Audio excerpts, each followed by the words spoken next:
শিক্ষামন্ত্রী আ.ন.ম এহসানুল হক মিলনের পদত্যাগ সহ বেশ কিছু দাবিতে রাজধানীর সায়েন্স ল্যাব মোড় ও উত্তরার বিএনএস সেন্টারের সামনে সড়ক অবরোধ করেন পরীক্ষার্থীরা।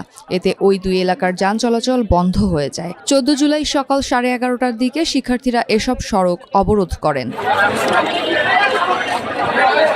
আন্দোলনকারীদের অভিযোগ, শিক্ষামন্ত্রী দায়িত্ব নেওয়ার পর থেকেই শিক্ষার্থীদের প্রতিপক্ষ হিসেবে দেখছেন। প্রশ্ন কঠিন ও ভুল দেওয়ার অভিযোগ করেন তারা। বৈরী আবহাওয়ার মধ্যে এইচএসসি পরীক্ষা নেওয়ারও তীব্র সমালোচনা করেন শিক্ষার্থীরা। আমরা চাই মিলনের পদত্যাগ হোক, আমরা তার মতো শিক্ষামন্ত্রী চাই না। কজ তিনি আমাদের কোশ্চেন প্যাটার্ন করছে, যেখানে একটা কোশ্চেন প্যাটার্নে 6 থেকে 40% কোশ্চেন ইজি থাকে যাতে আমরা পাস করতে পারি, বাট এমন কিছুই ছিল না। আমরা কোশ্চেন হাতে পাওয়ার পর দেখি আমরা কিছুই পারি না। কজ আমরা বিগত 5 সালের বোর্ড সলভ করছি, টেস্ট পেপার সলভ করছি, কোনো কোশ্চেন আসে নাই ওখান থেকে। তার উপরে 6 আর 7 নাম্বার কোশ্চেন ভুল ছিল। একটা বোর্ড কোশ্চেনে যদি ভুল থাকে তাহলে তিনি কি শিক্ষামন্ত্রী হলো? এরপরে তিনি বুয়েট চুয়েট এইসবের কোশ্চেন দিছে। বোর্ড এক্সামে আমরা কি বিসিএস এর এক্সাম দিতে যাচ্ছি? আমরা বোর্ড এক্সাম দিতে যাচ্ছি।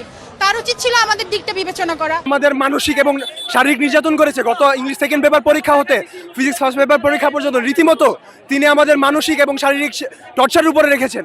এবং তিনি ক্ষমতা আসার পরও আমাদের রুটিন সম্পর্কে 3টি তথ্য দিয়ে আমাদের বিভ্রান্ত করেছেন। তিনি ক্ষমতা আসার পরপরই তিনি আমাদের জানান কি জুলাই 17 তারিখ থেকে পরীক্ষা হবে, এইচএসসি পরীক্ষা।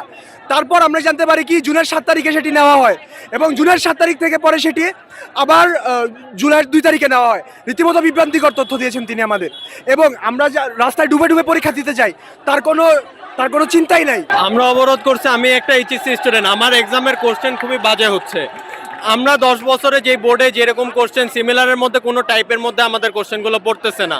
সে কারিকুলাম স্ট্যান্ডার্ড না করে সে প্রশ্ন স্ট্যান্ডার্ড করতেছে, বাজে পরিমাণে কোশ্চেন করতেছে। আমরা যদি জিনিসগুলো নাই শিখে আসি, আমরা কী হিসাবে এই কোশ্চেনগুলোতে পরীক্ষা দিব বা কিভাবে বুঝে পরীক্ষা দিব? প্রত্যেকটা শিক্ষার্থী এখানে ঝরে পড়তেছে। কালকে কতজন শিক্ষার্থী পরীক্ষা দিতে পারে নাই? আমাদের ফেসবুকের ধারণা অনুযায়ী জানা গেছে 19,000-এর মতো শিক্ষার্থী পরীক্ষা দিতে পারে নাই। এ সময় শিক্ষামন্ত্রীর পদত্যাগ, দেশের বিভিন্ন এলাকায় চলমান দুর্যোগের প্রাদুর্ভাব পুরোপুরি শেষ না হওয়া পর্যন্ত এইচএসসি ও সমমানের পরীক্ষা স্থগিত রাখা সহ বেশ কিছু দাবি তুলে ধরেন আন্দোলনকারীরা।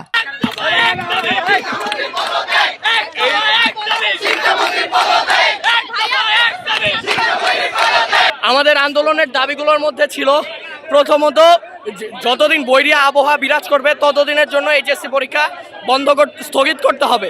দ্বিতীয় দাবি হচ্ছে, গতকালকে ফিজিক্স এবং অ্যাকাউন্টিংয়ের মতো 2টা গুরুত্বপূর্ণ পরীক্ষা অনুষ্ঠিত হয়েছে। অনেকেই এই গুরুত্বপূর্ণ পরীক্ষা অ্যাটেন্ড করতে পারেনি। যারা অনুপস্থিত ছিল তাদেরকে এক্সাম দেওয়ার সুযোগ করে দিতে হবে। তৃতীয়ত, যারা এক্সামে উপস্থিত হয়েছে তাদেরও অনেকে সঠিকভাবে পরীক্ষাটা দিতে পারেনি, অনেক বাজে পরীক্ষা হয়েছে। তাদেরকে এমসিকিউ এবং সিকিউ মিলিয়ে পাস দিতে হবে। আর যদি সেটা দেওয়া না হয় তাহলে তাদেরকে আবার এক্সাম দিতে হবে।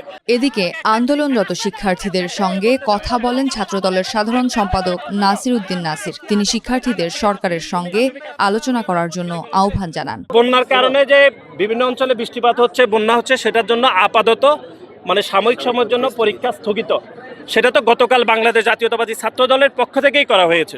সুতরাং এটা তো একই দাবি, এই দাবির বিষয়ে তো আর কোনো আমাদের মতভেদ নাই। এর বাইরে ওনারা 2-1টা বিষয় বলেছে, সেগুলো তো একটা টেকনিক্যাল বিষয়, যে কোশ্চেন সহজ হচ্ছে নাকি কঠিন হচ্ছে, এগুলো তো আর আমরা এখানে জাজমেন্ট করতে পারবো না। এগুলো হচ্ছে যারা এক্সপার্ট, শিক্ষক, বোর্ডের চেয়ারম্যান, ওনারা ঠিক করবেন। ওনাদের যদি কোনো যুক্তি থাকে সেটা বসে আলাপ করে সিদ্ধান্ত নেবে যে কি করবে। আর গতকাল আপনারা দেখেছেন যে ফিজিক্স পরীক্ষাতে যে 2টি কোশ্চেনের বিষয়ে সমস্যা হয়েছে, ইতিমধ্যে মন্ত্রণালয় থেকে আন্তঃবোর্ড থেকে এটির বিষয়ে বিবৃতি দেওয়া হয়েছে।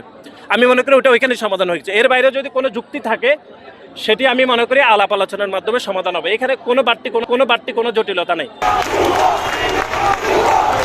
এছাড়া চট্টগ্রামে শিক্ষামন্ত্রীর পদত্যাগ সহ 3 দফা দাবিতে শিক্ষা বোর্ডের সামনে সড়ক অবরোধ করে বিক্ষোভ করেছে বিভিন্ন কলেজের শিক্ষার্থীরা।